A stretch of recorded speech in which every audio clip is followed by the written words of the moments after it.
What is going on? Welcome into another edition of the DFS OGs podcast right here on RotoGrinders.com, sponsored by our friends over at BetMGM. Make sure you head over there and use our promo code GRINDERS. That's going to get you a risk-free bet up to $1,000. Take advantage. Must be 21 years or older, and you'll hear all the disclaimers at the end of this show. Let me get to my boys. See how week 7. Well, I already know what week 7 was. We're gonna quickly move through week 7 and turn the page. Forward-thinking show here, Notorious Head Chopper joining me as they do each and every week.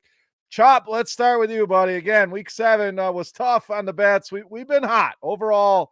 Been a good first 6-7 weeks of the season. Last week, not so much. Hopefully DFS was better. College, something, Chop. Give me some good news here on this Wednesday. How you doing, my man?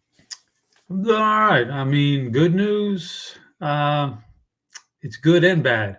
The good news is I think I may have solved my problem with StreamYard and our streaming, and I think We're gonna knock on wood here. Hopefully we got Chop wood for the whole show. The bad news in regards to that is I think the reason why I was having problems was my internet, and the reason why my internet was wrong was because I think my internet provider was screwing me just to get another $20 a month now to bump up some more speed so I could have some more.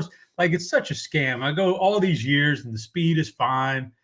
Then all of a sudden, I haven't upgraded. So then all of a sudden they start pulling away some of my speed, and all of a sudden I'm having problems, and now I got to upgrade again. So terrible cycle. These big Chop. We got to name names. Call them out here. I don't want them. Let's put them on blast. I don't want them to come in and clip my wires, man. Whew. But it's Spectrum, and that's fine.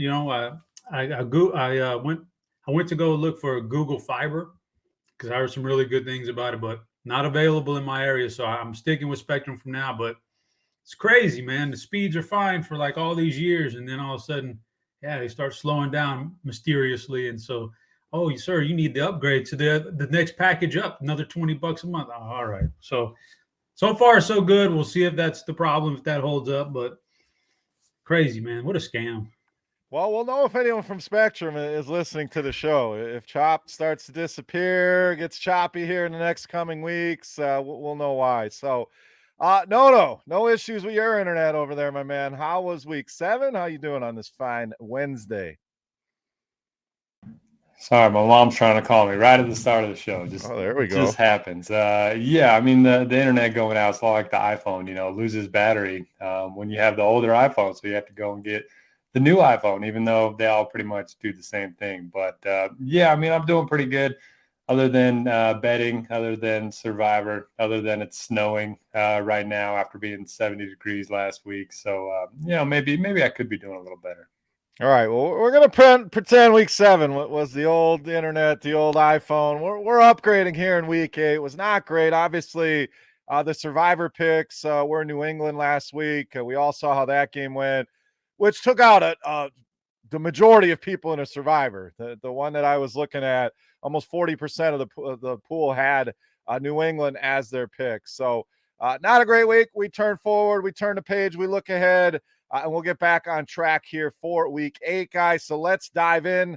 Thursday Night Football should be a good one here. We think. On paper, this looks like a good one. Baltimore and the Tampa Bay Bucks. Now, a lot of line movement here in this one. This opened up Tampa Bay -3. It has swung all the way in favor of Baltimore. -1 is where we sit currently here at BetMGM. We'll be using their odds here throughout the show as the sponsor. The show total at 45.5. So, Noto, we'll stay with you. I mean, two teams that have drastically disappointed so far. Tom Brady just not looking the same. Everything going on in his personal life. Lamar Jackson's had 3 or 4 down games in a row. The lone bright spot, Gus Edwards returning to that lineup, looked good last week. So, big line movement here. Thoughts here Thursday night, Lamar against Brady.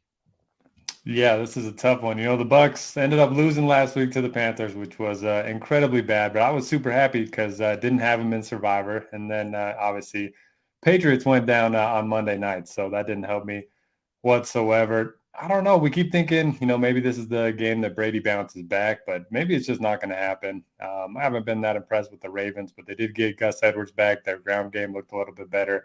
So I will take the road team here, but I do not feel great about it.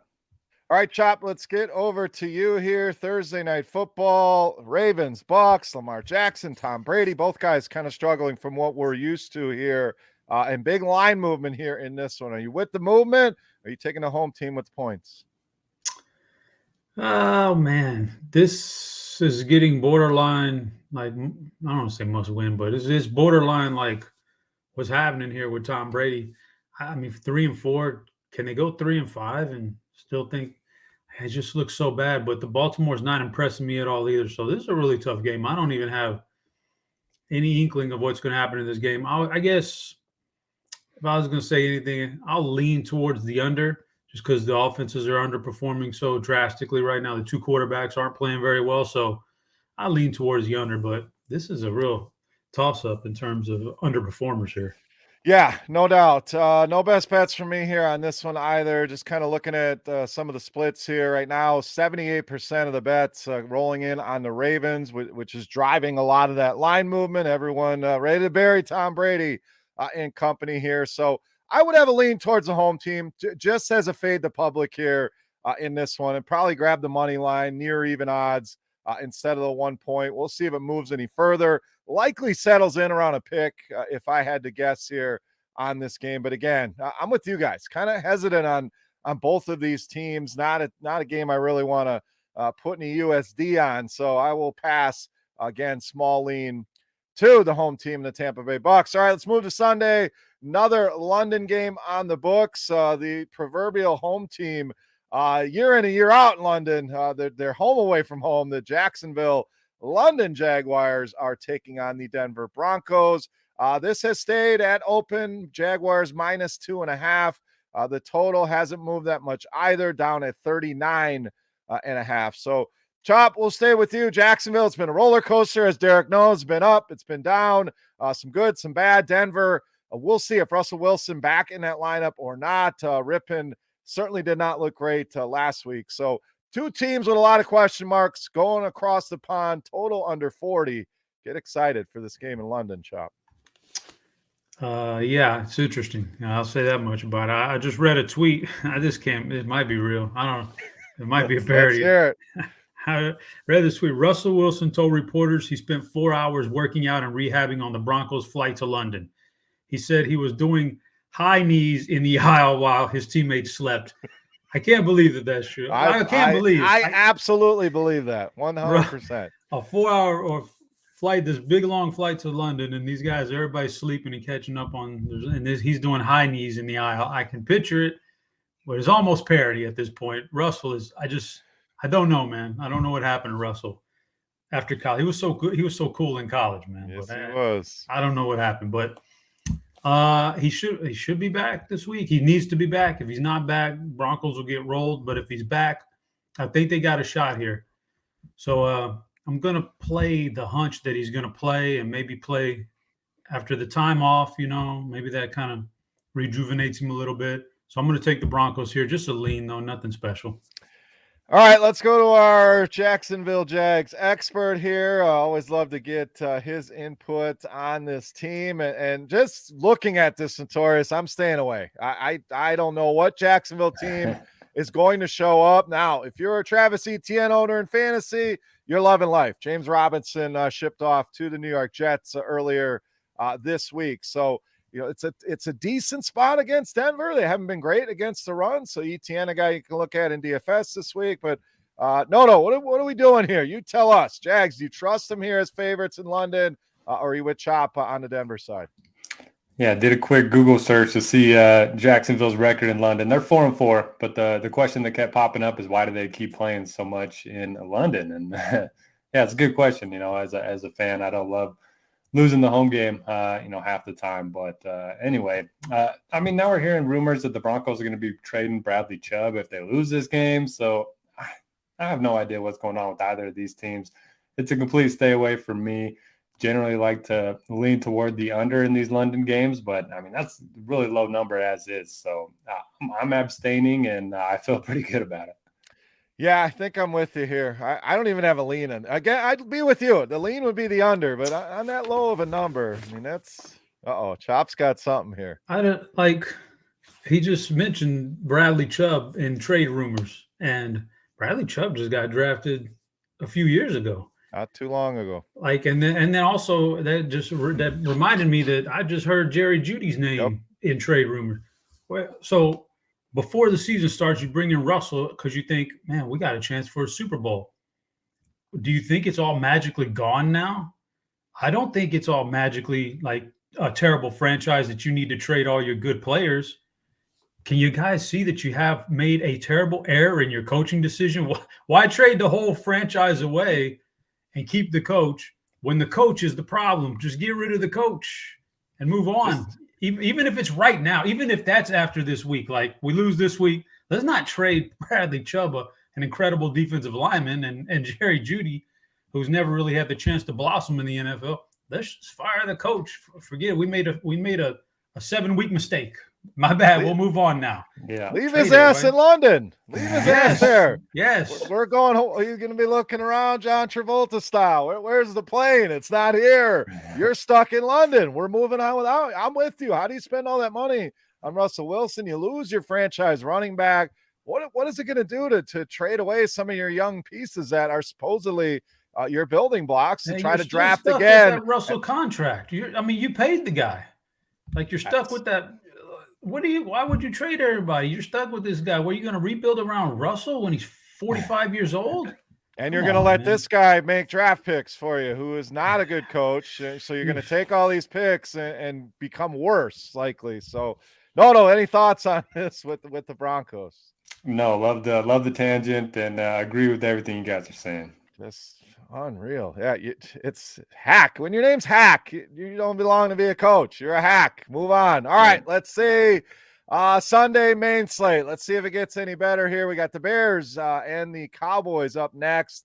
If you're watching us on YouTube, first of all, hit that thumbs up button. We appreciate that. Make sure you're subscribed to the channel. But on the screen, you see scoresandodds.com. You hear us talking about each and every week. If you are not utilizing that, checking it out, in my opinion, you are missing out. A ton of great information, just the basics. And there's so much to this site, but comparing the odds across the different books is very important. Getting the best price, and you'll see there's going to be different odds all across the board.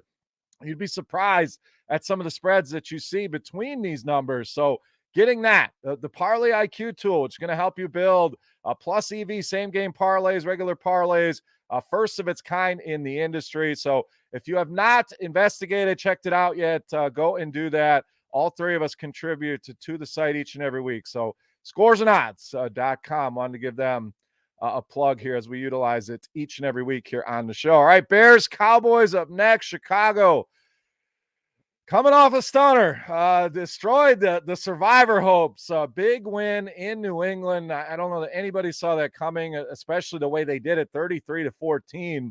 Offense finally comes alive. Justin Fields looks good in that game. So we'll see if they can keep that rolling here. Chop, your Cowboys look good. The defense looks good. Detroit, we'll see if they get it going. Nope. The defense shuts down the Lions last week. So we'll start with you here, Chop. This is your squad. Big number here, 9.5, the latest spread at BetMGM in favor of the Cowboys. That's down from a 10 at open, 42.5 on the total. So do you believe what you saw out of the Bears? I guess is the question here. It's a pretty big spread here. Dak returned to the lineup, didn't have to do a whole lot in that game. Zeke a little bit banged up. We'll keep an eye on him. Chop, is this spread too high? Not high enough? What are we doing here, Bears and Cowboys? Well, first of all, I like to go ahead and take a moment to, eat some crow. At the beginning of the year, I said the Cowboys were going to punt this year and that they were looking forward to next year and that I thought they had the pieces in place next year, make a couple of moves and get a good draft pick and they could be in the Super Bowl next year. But they've gone full throttle with this year and the defense looks legit, man. It looks really good. You got the biggest game record on defense in the game out there. Parsons is incredible. So they look good. And under the radar, they just made a move yesterday to pick up Jonathan Hankins from the Raiders. A couple years ago, he graded out as the top run stopper in the middle of the defensive line. Now, he had a rough couple years, but all they did was swap a 6th for a 7th round pick. So they basically gave up nothing to have this guy bring him in and give him a shot. So they're actually getting a little stronger on defense now. And there's trade rumors with DJ Moore's name thrown out there. So I'm very intrigued by Dallas. I think there is a chance that they could really make some waves this year, man. So props to them. I think the Bears thing was a fluke on Monday night. They did talk about that we're going to change up the offense a little bit to look a lot like Lamar's offense in Baltimore. So maybe that's how Fields got there. But Fields is going to have a tough time. He's going to have to run for like 150 yards here if he's going to. And I don't think that's going to happen. So I don't think they drop back and pass for anything. He'll be lit up all day long. So I'm going to lock in the Cowboys here as one of my best bets this week. Yeah, I'm with you. I'm also locking in the Cowboys here. It feels like the public's going to be all over the Bears. Look what they did last week. And we're seeing that in the early betting market, 70% of the bets on the Chicago Bears with the points here. You had 60% of the money with Dallas here. So this is always changing. Another feature here at Scores and Odds that I really enjoy. So I'm with you, Chop. I could see a shutout here, to be honest. Yeah, the Bears look great. They kind of stunned New England, and which was playing well, but really, who did New England beat that you're overly like, wow, they're playing at a high level. They don't even know who their quarterback is anymore. So it was kind of a weird situation here. And kudos to the Bears, but this is a different monster. This defense is legit. I think Chicago is going to be really held down. Like you said, Fields is going to have to be Superman in this one to get any kind of offense generated. So I see another ugly game similar to last week. Dallas just gets it done defensively. At the end, you look up, it's 23-6. I see a similar type game here. I'm also locking in the Cowboys as a best bet. No, 3 for 3 here, or are you riding a wave with the Bears and Justin Fields?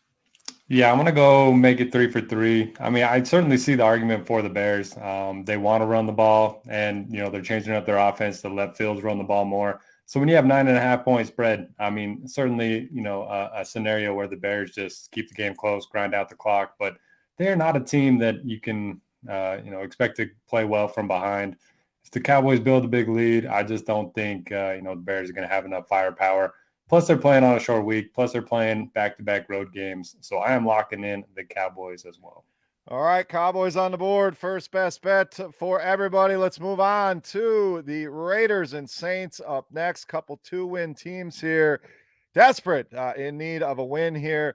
A lot of line movement in this one as well. It opened up New Orleans -1.5. That has swung to the Vegas side. They now find themselves as 1.5 point favorites. Big total here at 50, Noto. So the Raiders look good last week, kind of pull away at the end with a few turnovers against the Houston Texans. Now go on the road as favorites. Josh Jacobs, guy's been incredible. I mean, I'm getting questions. Should I trade Jonathan Taylor for Josh Jacobs? I mean, the guy's been that good. So can this wave continue for him, for this team? Saints, we got to see. Is it Dalton, who we saw put up a ton of yards, but a lot of turnovers as well? Jameis back in that lineup. What receivers are healthy? So as always, the Saints a big question mark with injuries, but big total game here, Noto. Who do you got, Raiders or Saints? Yeah, love seeing Josh Jacobs play well. We talk about it a lot, guys in contract years that just end up having the best years of their career. So good to see him playing well. I think everyone kind of got that situation wrong. The Raiders drafted Zamir White, and they didn't give Jacobs the extension, so it kind of looked like, things were going to turn there. But he's been awesome this year. The defense is playing a little bit better for the Raiders. They had a bye 2 weeks ago, so I think I'm going to take the road team. The Saints just continually let me down. Anytime I think they're in a good spot, they just don't cover the spread. So I don't like betting against New Orleans at home, but I'm going to go with the Raiders. I think they're still, alive in the AFC. Chop, let's get over to you. Saints, Raiders, two teams, again, that have disappointed. Seems like most of the NFL, we can label a disappointment outside of maybe Philadelphia and a couple teams in the AFC. But these two teams both need a win here. Raiders riding high after last week. Saints, again, a lot of injury questions. What are you doing in this one, Chop? Vegas and New Orleans? Yeah, the injuries that's the big question about the Saints. I I can't pull the trigger on the Saints with all the injuries that are out there. I mean, I've seen enough of Andy Dalton now. There's no way he's going to be he's going to replace Jameis if Jameis is 100% healthy, or else he shouldn't replace him. Yeah, so too many injuries on the Saints. I have to ride with the Raiders, who came off the bye and looked pretty decent. I expect them to kind of carry it over this week. So I would lean towards the Raiders, but nothing big unless I heard all the injury news. That injury news is going to be big for New Orleans. They're under the radar. They're beat up on defense too, man, and that's costing them big time. Yeah, both sides of the ball, certainly a ton of injuries for that team. So it's tough to make a call on this one early in the week. I would be with you, Chop, on the Raiders side if I had to make a pick right now, but likely a stay away for me. We'll see if they can get a little bit healthy on both sides of the ball, but still a lot of questions to be answered in that one. All right, let's move on. Carolina, Atlanta up next. We got Atlanta 4.5-point favorites. That's been bet down from 6.5. Total at 41 in this one. We saw Carolina pull a shocker, and maybe not with as bad as Tampa Bay has been playing, but they get the 21-3 win over Tom Brady and company. Atlanta, we said it last week. We were waiting for the wheels to fall off. They go to Cincy, and they certainly got smacked around by the Bengals. So coming back home here to take on a divisional rival. So Chop, what happens here? Carolina riding high, Atlanta coming off the loss. So we see the line movement, obviously in favor of Carolina, driving this line down to 4.5. Has it come far enough? What are you doing here, Panthers, Falcons? These are your Falcons. I mean, I should probably defer to you, but that's kind of a big number for Atlanta, even at home. And Carolina, though, they kind of stink. But then again, they looked as good as they did all year long last week. Like, I don't know how Deontay Foreman is still running this well in the NFL, coming off of a couple years ago he blew out his Achilles, and usually that's like the end of it for running backs, man, in the NFL. He's still running hardcore. So could they be better without McCaffrey? I don't know. PJ Walker's out there running around. He's probably better than Mayfield in general. He's mobile and stuff. So I don't know. It's an interesting matchup here, man. I don't have a lean either way. I'm going to defer to our Falcons expert here. He usually gets the Falcons picks 100%. All right, here I'm locking in a best bet with the Falcons again this week, and I am getting back on the train. So jumped on 6-0 to start the year with the Falcons. We jumped off last week, getting back on the train here, and the reason why. I think the public really overvaluing Carolina right now. Look, it was a great win. Are they better than without McCaffrey? Maybe. I know most people think that's crazy, but Foreman, Hubbard both look good. They finally got DJ Moore back involved in that offense. Defense is certainly the strength of this team, but no, I'm going back to the Falcons here. I just think the public going to be all over Carolina here. You're going to get a team that's hardly being bet on here. Everyone's staying off the train. Let's get back aboard here. I'm glad this line has come down. Feel much better at 4.5 than I would at 6.5. I'm locking in the Falcons. Best bet once again here in week 8. So are you with me? Are you staying on the sidelines here of this train? What are you doing here? Panthers, Falcons. Yeah, it kind of seems like the best time to bet the Falcons is when everybody doesn't want to. I mean, the first, 5 weeks, nobody wanted to bet on them. They covered the spread. Then everybody hopped on them last week, and they got blown out. And as someone that likes to roster Kyle Pitts and lose a lot of money doing it, I mean, they're down 3 touchdowns, and they're still running the ball 60% of the time. So this team, they're going to run the ball, and I think they're going to have success doing it at home against this Panthers team. So I'm with you. I'll take the Falcons. I don't think I'm going to lock them in, but, yeah, that's my side for sure. Sidebar here on the Falcons, just for a minute. We talked about Denver, some of their issues. I have some of the same questions with Atlanta. Look at the draft capital you spent on Kyle Pitts and Drake London. Yet you're both top 10 picks. Yet you want to run the ball 7,000 times. I mean, why spend that draft capital? Why not load up on linemen? Why not take Breece Hall? Why not load up on your defense? I mean, what was the point of drafting these guys when you are barely good? It reminds me when I coached flag football with 8-year-olds, and you really couldn't pass. I mean, no one could really throw. You just handed it off. Maybe you sneak in a couple passes here or there. This is what it reminds me of, Noto. So why spend that draft capital on these guys when you aren't even going to use them? They're just out there doing wind sprints, as the kids love to say. Yeah, I don't get it whatsoever. I know Mariota's not a great, passer, especially at this stage of his career, but he's got that in him. And I mean, defenses are clearly loading up the box against the run. I mean, man, yeah, I had a bunch of Cincinnati stacks, and all of them had bringbacks with London or Pitts last week, and I kept thinking, all right, perfect game script, time to air it out. But nope, run, pass on third down, run, pass on third down, or run on third down. They don't mind doing that either. So I don't get it. Maybe they're just building their receivers for the future quarterback and not worrying about now. And I get that, if you're playing to the strengths of your team, which is obviously running the ball, and you still got to be able to throw the ball a little bit in this day and age. Chop, any thoughts on this? All that draft capital going into these guys, and they are barely getting any usage. It's the same that we talked about with Denver. Like, who's making these decisions? How are these guys so bad at making decisions at this level?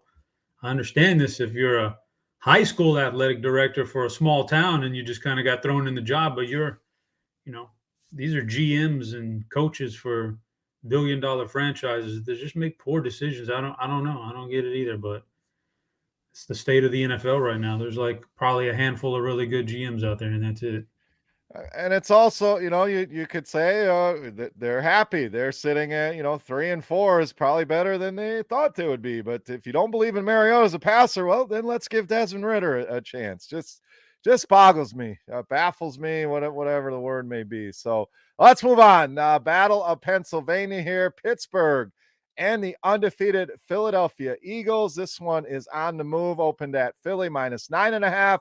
That has crossed over into double digits. We're now at 10.5, total at 43.5. So, Chop, we'll stay with you here. Eagles have looked dominant. Pittsburgh, you got to give them credit. They get that win against Tampa. They hang in there against Miami, come up a little bit short here. Big underdogs here once again. What are you doing in this one, Pittsburgh and Philly? Yeah, they've played better lately, but now you're getting a team this good coming off of a bye week. This is going to be trouble. So it's a big spread, but I'm going to use the bye week here and hope that the Eagles pound them. So I'm going to lock in Philly here as a best bet. They're just really good, and I think that extra week is going to be the difference here between keeping this game close and absolutely blowing them out. So I'll take Philly. All right, Noto, Chop's got Philly rolling here. Again, Pittsburgh's been competitive, but this is a tough test. Maybe the best team in the NFL right now, both sides of the ball, coming off the bye. Should be nice and fresh here. Big spread. What are you doing here, Steelers, Eagles? Yeah, I think last week's game against the Dolphins was a little misleading. I mean, Miami was able to move the ball a bunch. They just ended up kicking a bunch of field goals instead of scoring touchdowns. And, you talk about the Eagles coming off the bye. They've been the most dominant team thus far. They're still the only undefeated team in the NFL. Give me the Eagles. Lock them in as my best bet. All right. I have Chop with Dallas and Philly. Noto with Dallas and Philly. Have I missed anything? I don't think so. All right, moving on. Speaking of Miami, they are up next. They hit the road to take on the Detroit Lions. Miami sitting at 4-3. Detroit at 1-5. Opened up Miami -3. That's up to 3.5 total at 51.5. Big number here in this one. So, Noto, you mentioned Miami moved the ball a lot. That first drive, they looked incredible. They went right down the field and scored, and then it just kind of stalled from there on out. Now they get about the best matchup that you could ask for, a reeling Detroit Lions team. Clearly question marks with Amon-Ra St. Brown. They said he did not have a concussion, but we know things are a little bit tighter these days. So likely back in the lineup, and we'll have to see on DeAndre Swift. But to me, that's the big key in this game. No, this offense just looks so much better with those two guys in it, obviously. Without them, Jared Goff looks kind of lost here. Tua and company should be able to shred this defense. So Miami, small road favorite here. What are you doing? Dolphins, Lions. Yeah, I think it's a classic spot where the Dolphins build a big lead and then the Lions score a bunch in the second half, and maybe they cover the 3, maybe they don't. So I'd feel better if it was just 3, but I think there's going to be a ton of points scored in this one. Tua looked good last week. I think the offense is just much better with him under center. So I'm going to take the over, and I feel pretty good about it. I mean, the Lions overs have just smashed this season, and it doesn't seem like this one's high enough.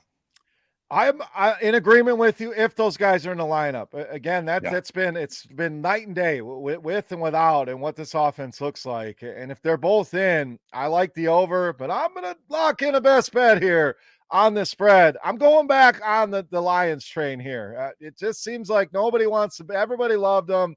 Now everybody hates them. Public's going to be all over Miami here with what they've seen with Tua back. How can they possibly stop Tyreek Hill, Jalen Waddle? So I certainly understand those concerns, but I think the Lions with the points at home, like you said, maybe it's a backdoor cover. Maybe they dig that big hole and have to come back, or maybe they're just competitive here and can win outright. That would not surprise me here as well. So I am locking in the Lions as a best bet here. Chop, Dolphins, Lions, interesting game, big total. What are you doing here? I also have a best bet for this game. Uh-oh, he's going on the other side of me here. I am not. I'm taking the Lions too because, number one, like I watch the Dolphins sometimes and I say, oh my God, that is such a sharp play design. Look at the way he's getting Tyreek open, or look at the way he's getting Waddle open. But for some reason, like they just can't piece it together for 4 quarters outside of the Baltimore game, which was all the fourth quarter comeback, catch up, everything broke perfect for you. I look at Tua and like there are flashes, but there's no consistency there. Like there's just no consistency. So I'm not super impressed. I'm impressed with parts of their offense, but not as a total. And then Detroit, I think, now this is all caveat. It depends on DeAndre Swift. I need Swift back in this lineup bad, because if Swift is like Jamal Williams, he's fine. Let's not act like running backs really don't matter. Swift is so superior to everybody else. He makes this thing an offense, it makes it a juggernaut of an offense. He's so good behind that offensive line. So I need Swift back in there, but I think the Lions, you give me the hook too. I think the Lions can win, but not only are you giving me a field goal, you're giving me the hook also. So I got to lock in the Lions here.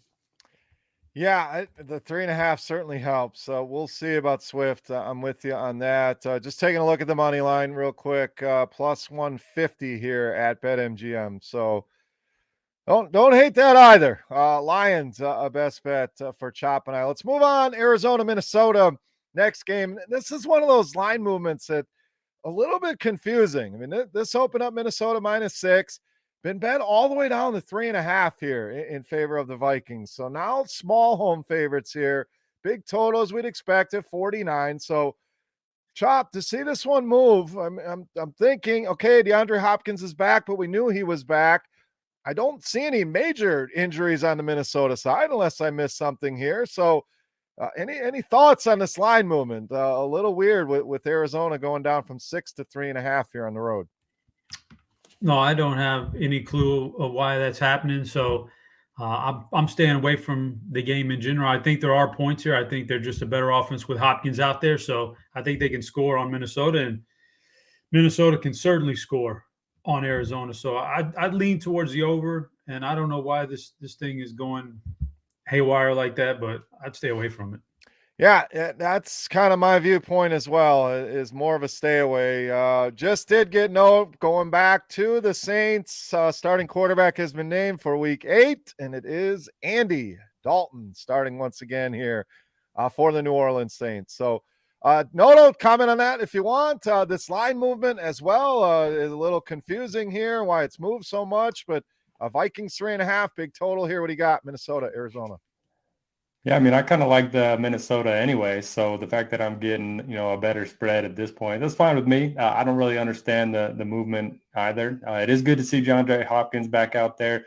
Looked great last week. A lot of, shorter routes, but he's catching and making people miss, went over 100 yards. And obviously the splits for Kyler Murray much better with Hopkins in the lineup. But Minnesota coming off the bye, they're playing at home. I just think they're the better offense, and Kyler Murray, he's been fine, just not in that first quarter, not in the first half. So, give me the Vikings. I don't have a strong take on it, but looking at the rest of the board, there's not a lot that I like, so I guess I'll lock them in.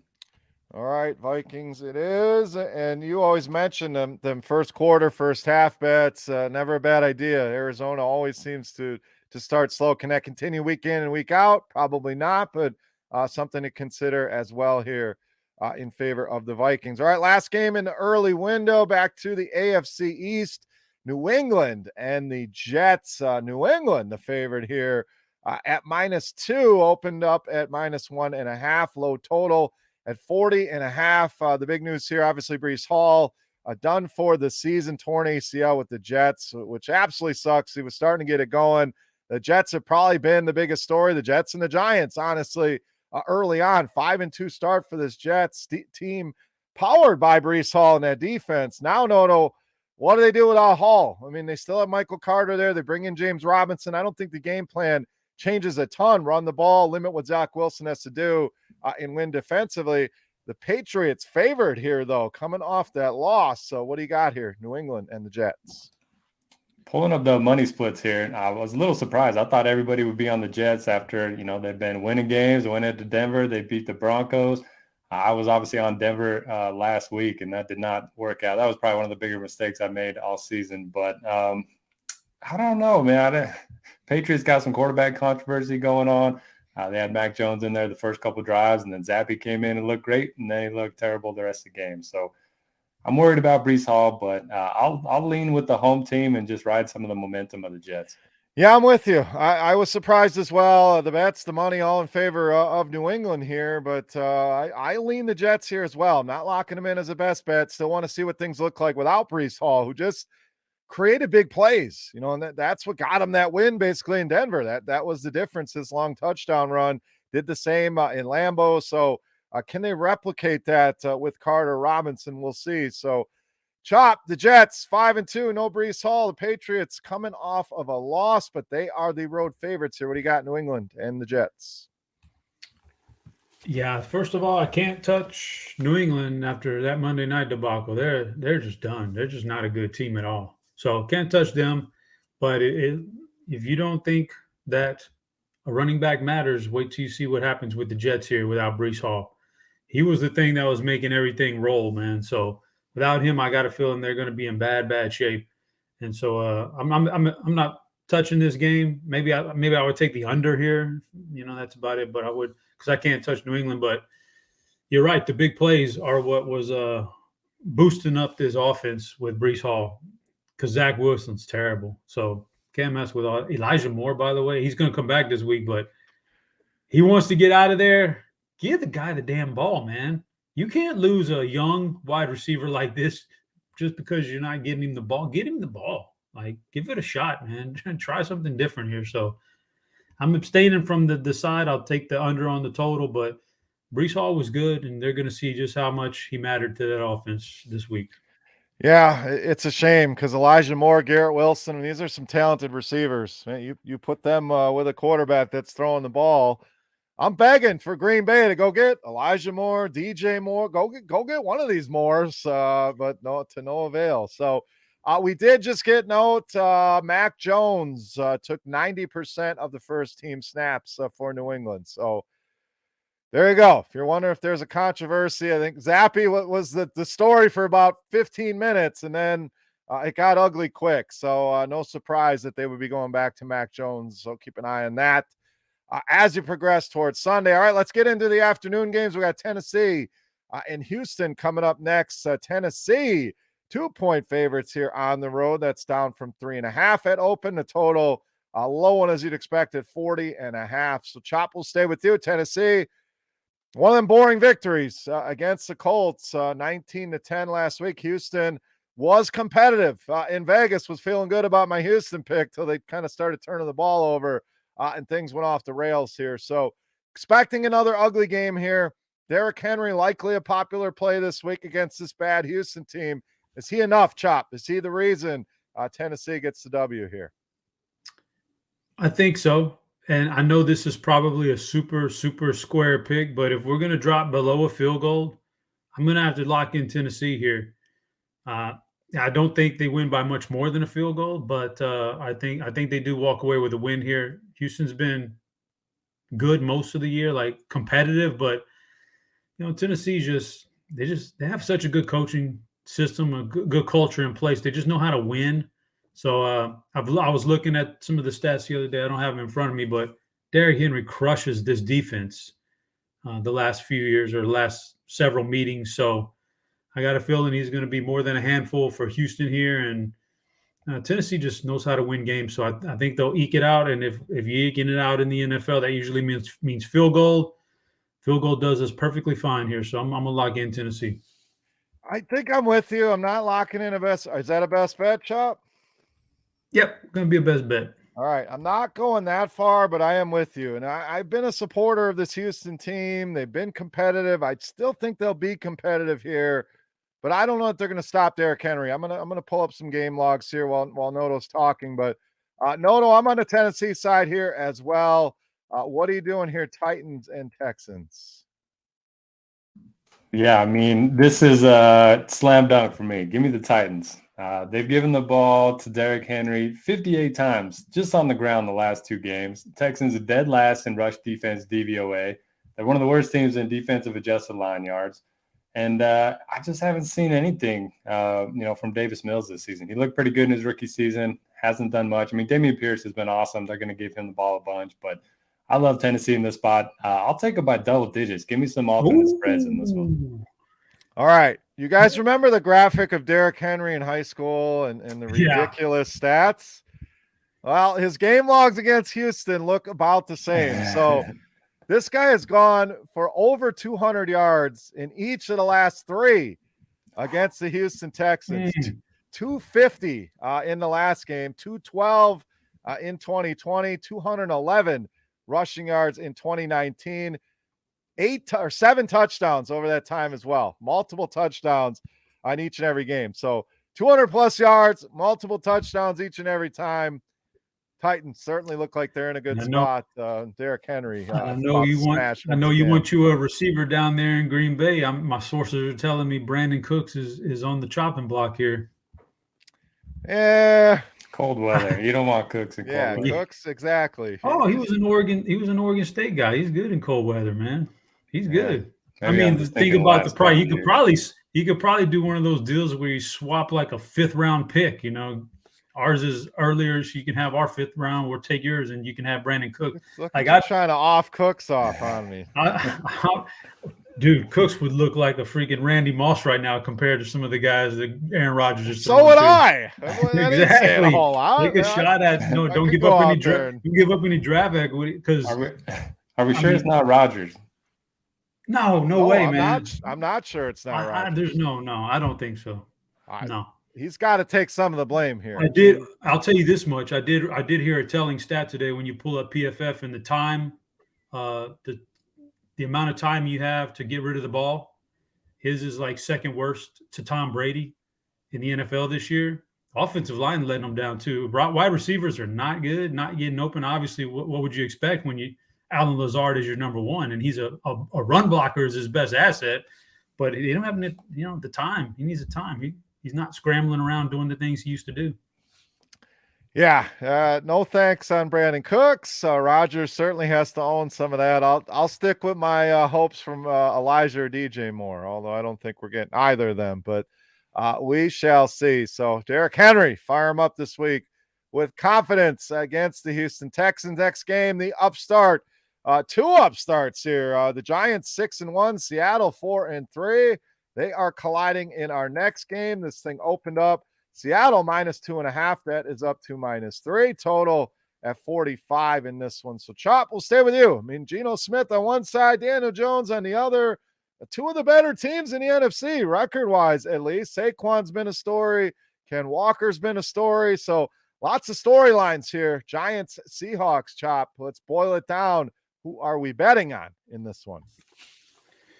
It's a very interesting game in that all we've heard now for like the past 4 weeks, well, the Giants are the worst 3-1 team we've ever seen. They're the worst 4-1 team ever. They're the worst 5-1 team ever. Now they're the worst 6-1 team. They just keep finding a way to win. So I give them credit for that. But it is generally a pretty bad roster outside of Saquon. Don't know how they're pulling it off, but they are. I wanted to take Seattle. No way can I touch Seattle, though, without Metcalf. You just lost one of your biggest, if not your biggest weapon, although Kenneth Walker is excellent. We knew that coming out of Michigan State, but he's looked every bit the part. So it's a toss-up for me right there without Metcalf, so I'm not going to touch that aspect of it. I don't really have a lean on it. If I was going to lean one thing or another, I'd say without Metcalf and with the Giants not being great offensively, I'd probably lean under 44.5. But as far as that spread, I mean, a field goal, yeah, that's about right for me. I got a best bet here, Chuck. They don't need DK Metcalf. They got the great Marquise Goodwin out there doing hurdles, scoring touchdowns. Slate breaker, good one. Who needs DK Metcalf when you got Marquise Goodwin? I'm locking in Seattle here at home. I just think this is a good spot for them. Giants, yes, they've been great. Daniel Jones has been a good story. They're playing well, but it's been a lot of ugly games here. In Seattle, kind of the same, but Seattle's wins have been more impressive to me. I mean, go and beat the Chargers, who, for all their issues, they're still a very good team. I like Seattle in the spot. Metcalf, obviously, a big loss here, but no, I'm locking in the Seahawks. Best bet. What do you got here? Giants and Seahawks. Outside of the Eagles, how bad is the NFC this year? Oh, terrible. Geez, these teams are 6-1 and 4-3. I don't know. I don't like either team. I don't like either side. I'll just take the over because Seattle's defense is bad, and I don't know. No conviction whatsoever. So sorry, guys. Hey, you're good, man. So you don't have to have conviction on every game. That's the thing. So another report here coming in. Adam Schefter, no practice for Deebo Samuel today as of Wednesday. We'll be talking about the Niners here coming up shortly. So Noto has, he kind of touched a nerve there talking about the NFC and. First of all, the Cowboys and the NFC Beast. It's not the NFC East; it's the NFC Beast. But it's not like they're just beating up on the NFC. The Giants beat Tennessee, they beat Baltimore and Jacksonville, so they're taking it out on the AFC too. I mean, they're squeaking. I don't believe in them either, but they're beating up on the AFC too. I thought Chop was going to come with a Dallas Cowboys rant there. You're leaving out my team as an NFC contender. Nah, they're not really a contender. They're not a contender yet. Yeah, I know. I got nothing to say. I do know this much. I know we locked in Dallas already, and I totally forgot about this. I don't think Zeke plays this week. I think that's good for our bet. We're going to get a full Tony Pollard. So, in fact, if you guys are out there and you want to lock that one in before they officially rule out Zeke, I can't imagine that line goes down. I imagine it would go up. Like a full Pollard load is so much better than splitting with Zeke. Now, I don't want it for the full year because I want to keep Pollard healthy, and still got the spring in his step late in the year, but it's just good for our 1 week bet right here. The rich get richer here. The updates are just pouring in as we record. The Philadelphia Eagles have made a trade.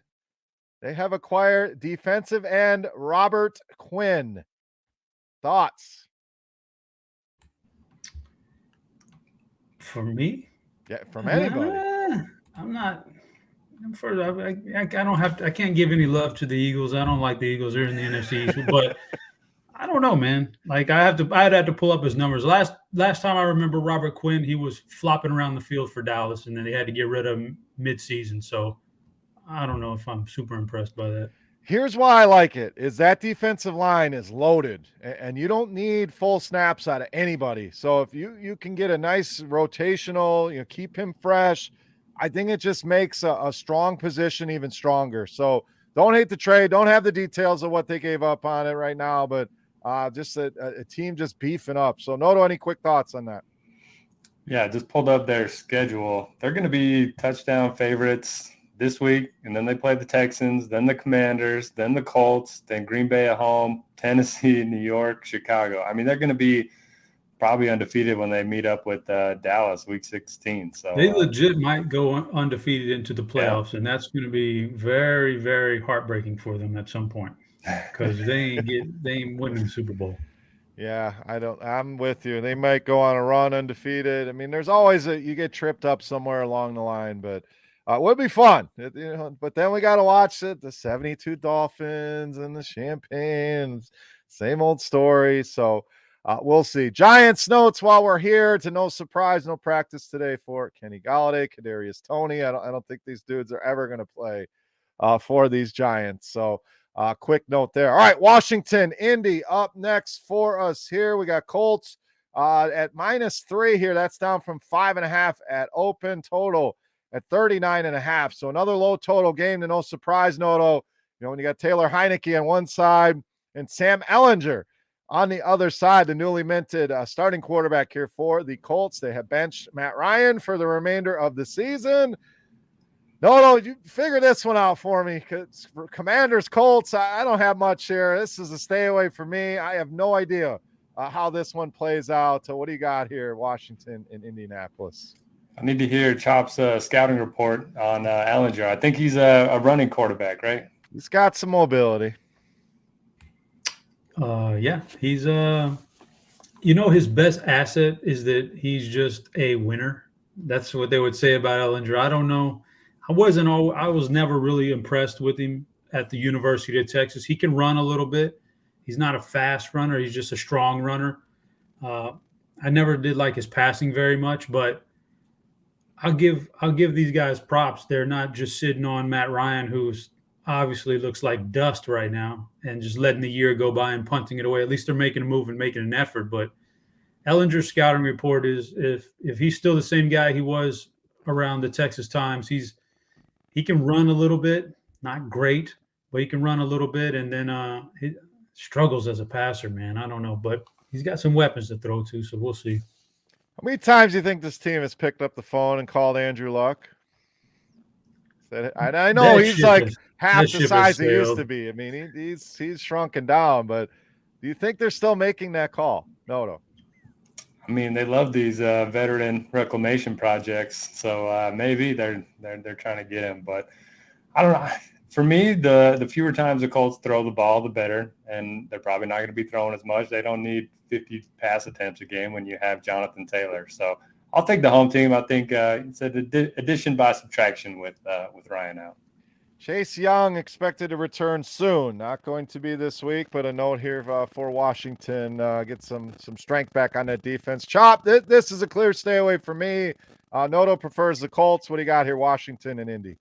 It's not a best bet, but I would lean the Colts. Maybe there's some a little bit of juice infused into this offense now with Ellinger, who's, like I said, not good, but then maybe you do what you do best and, turn around, hand the ball off. And Matt Ryan's arm looked like dust.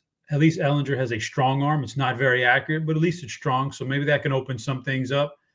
The bigger thing for me with Matt Ryan, or not just Matt Ryan, but the Colts, how much draft equity have they given up over the last few years bringing in veteran quarterbacks? Not just taking a shot on them, but, man, they've swapped some draft picks in the first round to bring in these guys, and none of these guys have worked out. That's a shame what they've done with their draft capital to bring in these guys, man.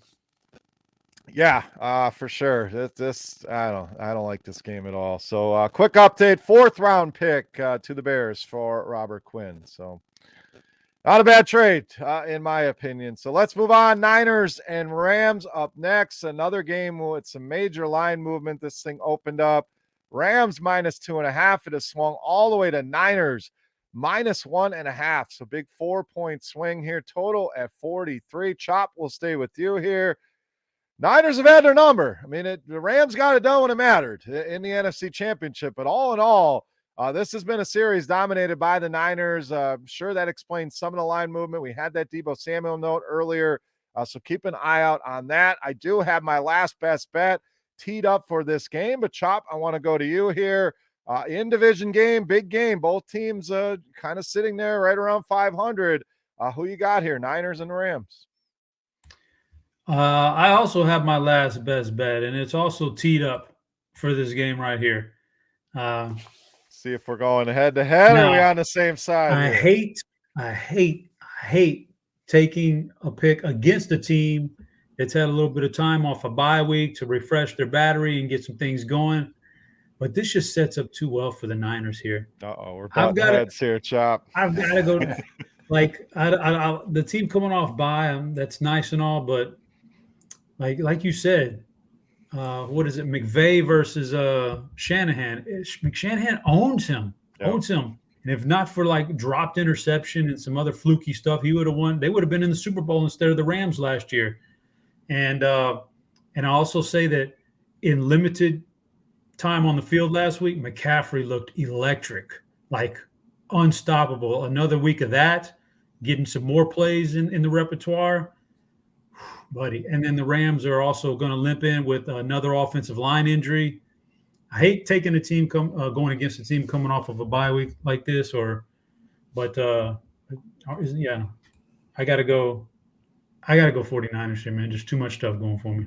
All right, I'm going on the other side, and you make some valid points. Things are definitely stacked up against me and the Rams here in this one. The domination by Shanahan here, some of the injuries with the Rams, they just have not looked right. And even Stafford, going back to preseason, there were concerns about him. But this is a simple fade to public for me. Sean McVay with 2 weeks to get ready. I do believe in him as a coach, so I'm going to go with the Rams. 75, 80% of the bets coming in on the Niners here.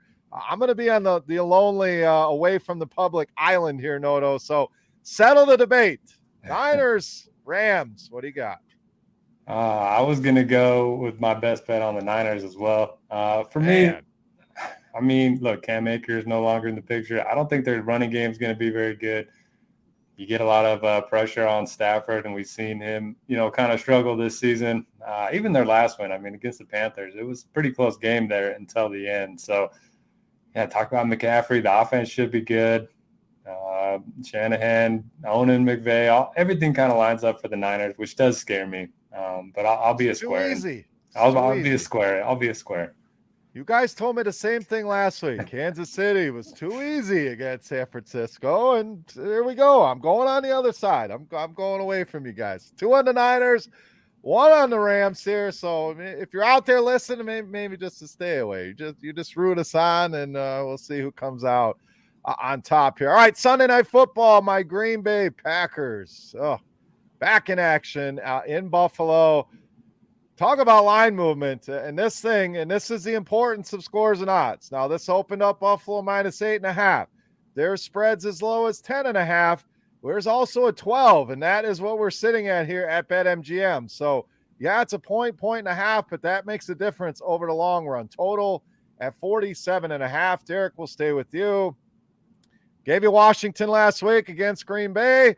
I don't have a best bet locked in here. Again, I do worry they're going to get blown out in this one, but maybe they show up. I mean, this is the first time Aaron Rodgers has been a double-digit underdog in his career here, but Buffalo coming off the bye, they've been so good on both sides of the ball. This Green Bay offense looks bad. The defense looks bad. I'm staying away from this personally, but what do you got here, Green Bay and Buffalo Sunday Night Football? All right, I like that stat. First time Rodgers has been a double-digit underdog. We also saw Mahomes against the Bills earlier this season. First time in his career, he was a home underdog, and the Bills covered that spread. So I'm going with the better team. I'll take the Bills. I'm not locking them in. This would obviously be a huge kickstart for the Packers if they could get the job done. But, I mean, Bills are just dominant both ends of the ball. This might be one I look for alternative lines. I hate to bury my team, but I could see them getting absolutely throttled here, if anything. So if I do bet it, that's probably the way that I will go, is look for those 20s, 21s, and hope Buffalo kind of rolls them here. And if anything, hey, it pushes us towards a better draft pick. Who knows? But Chop, my Packers, any shot here against this juggernaut Buffalo team? To win the game, no, but that's a massive spread, so I'm going to stay away from it. I would lean Buffalo, but very, very small lean. All right, let's go to Monday Night Football. Cincinnati and Cleveland, the last game we got on the docket here, opened up Cincy -2.5. That has climbed to 3.5 total at 47. So, Chop, Joe Burrow has looked outstanding. They put him in the shotgun for almost all of the game, and the numbers have just been ridiculous here. So another good matchup. This Cleveland defense has been terrible here. Cincy, small road favorites. Are you buying Burrow and company here? I buy them in general, but in this particular game, if you're going to say throw that hook in there at 3.5, I would lean towards the Browns. I don't have a best bet, but I would say the Browns here. Up on the road, getting more than a field goal and a hook, I would take the Browns here. Bengals are okay, they're good, but I could really see Nick Chubb stepping up, having one of those patented big games, and Browns are just kind of biding their time. They just need to hang on to like a couple games under 500 until Deshaun gets back, and then they're going to be in good shape. So I think they really make a game out of this and possibly pull off the upset. Yeah, I mean, it's kind of the proverbial must win. I'm with you. I don't love that, but if you're 2-6, 2-7, he comes back, you're already dead and gone. So, big spot here, Noto. Finish this up, Cincy and Cleveland. What do you got? I am buying into Cincinnati's resurgence. I'm going to take them as 3 points on the road. If they can build a lead, I don't have a ton of faith in Brissett as a guy that's going to make a big comeback. So I'll take. I like what you said about the shotgun. I mean, they've been exclusively shotgun the last 2 weeks, and it's worked wonders for Burrow, both in terms of his efficiency and time in the pocket. So I like that. I don't really trust the Browns' defense at this point. Is that a best bet? That's my last best bet. Yep. All righty, the best bets are locked in. So we'll do a quick recap of those. Notorious has Dallas, Philadelphia, Minnesota, San Francisco, and Cincinnati. Chop, Dallas, Philadelphia, Detroit, Tennessee, and San Francisco. And I am on Atlanta, Dallas, Detroit, Seattle, and the Rams. So best bets here for this week. Let's hope to get back on track. In first 6 weeks, we were rocking it. One minor blip in the radar. We'll get it back going here this week. All right, guys, final thoughts. We're at a little bit over an hour, not as many bye weeks this week, but cranked it all out. Noto, final thoughts for the people. Week 8, what do you got? Yeah, looking to bounce back. Can't be much worse than last week, and that's just kind of the nature of NFL betting, DFS, all that stuff. You can always bounce back the next week. But for my hot take, Derrick Henry continues his 200-plus yards against the Texans, and they win by double digits. So hit those alternate lines. Yeah, I like that. I mean, seeing those game logs, Derrick Henry now. I'm not a huge Derrick Henry guy, but the matchup, Houston's been terrible against the run. Jacobs went nuts on him last week, so I like that. Chop, final thoughts, week 8. What do you got, buddy? Final thoughts are that Bengals-Browns game on Monday Night Football also takes place on Halloween, and this is your annual reminder. Your annual reminder, if you're an adult without kids and you still dress up, you're a certified goofball. Chop's favorite holiday. I forgot. We usually have a little Halloween special here. So we'll get a Halloween recap from Chop and Noto on next week's show. So if you are out, I kind of agree with Chop. I'm not the dress up guy. I mean, let's leave that for the kids. I always walk around with the kids. We have a good time, but some people put too much effort into this. They love Halloween. I don't know. Whatever floats your boat, I guess. But thank you so much for listening. Best of luck here with your bets and your DFS in week 8. For Chop, for Noto, I am Beer. We are the DFS OGs. Thank you to our friends over at BetMGM. Go check out scoresandodds.com and let's win some bets this week. Thank you so much for listening. We are out.